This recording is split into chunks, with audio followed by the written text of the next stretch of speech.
everybody, and welcome to today's Community Connection. I'm Jenna Brooks, your local realtor, and today I am with Brian J. Spencer, one of, what, 2, 3 in Canada? Professional storm chasers, yes. Professional Tops. storm chasers. So have you seen Twister? Because it's a real thing. So Brian, tell us a little bit about how long have you been chasing storms? Why did you even get into it? Yeah, fantastic question. Actually, it started a bunch of years ago, probably back in 2007. Introduced to a TV show called Angry Planet, where there was a couple guys, George Crunis and Mike Tice, were going down to the Florida Keys to chase water spouts. And I had no idea what a water spout was, so that happened in 2007. Later in 2007, Discovery Channel launched the TV show Storm Chasers, and well, that was it after that. And that was it. Yeah. You knew that you wanted to chase storms. Yeah, absolutely. Yeah. What was your first experience like, and where was it? My first experience on my first day in Tornado Alley, this was in 2011, was actually an EF5 tornado going through Joplin, Missouri. Mm-hmm. And absolutely devastating day. And it was a big tornado. And although I have no footage of the actual tornado itself, the only footage that I was able to garner that particular chase day was 53-foot trucks being pulled off the interstate in front of us into the storm, and that was our first chase, and it could not have been more sobering. So, you see stuff like that, it changes you. No kidding. Okay, so as a storm chaser, like, what does that even mean?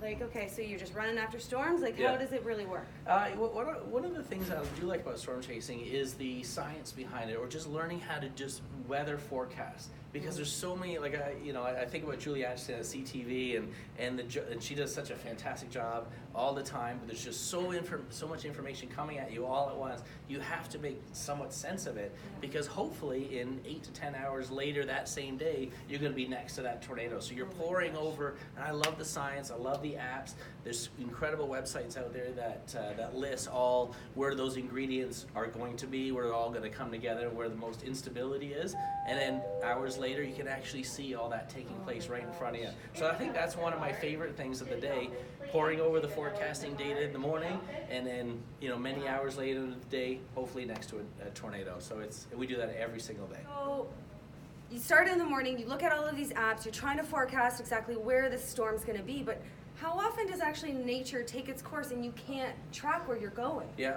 that's a fantastic question. And also, as we pour over that information, that forecast information, what we see in the early morning won't be what happens later in the day, so we have to stay on top of all that information coming through or whatever.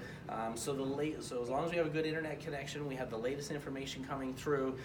We've been fairly fortunate where we can pick a good spot at our initial target within about 50 miles away from where the action is going to be, and hopefully we're there about 2 or 3 hours before the actual storm matures and starts rotating. So we're in perfect position. So normally we're usually within about 50 miles away from where the tornado is going to drop from our initial target, what we forecasted in the morning. Okay.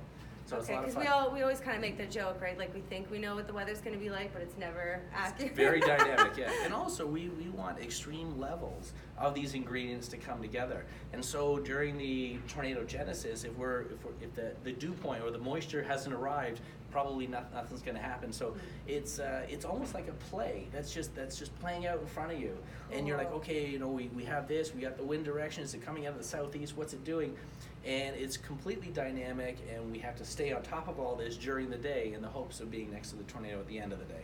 Wow. So okay. I love it. Yeah. And you take people, so if I wanted to go watch a storm, I could contact you and you could take me to one? Yeah, so I've been very fortunate to be the lead driver and guide for Cloud9 Tours, which is the oldest running tornado tour group in the world, cloud9tours.com.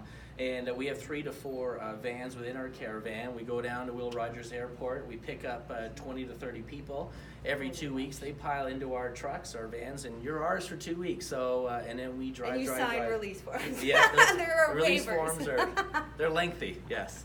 Right on. Well, I have so many questions, but if people want to get a hold of you, CanadianChaser.com.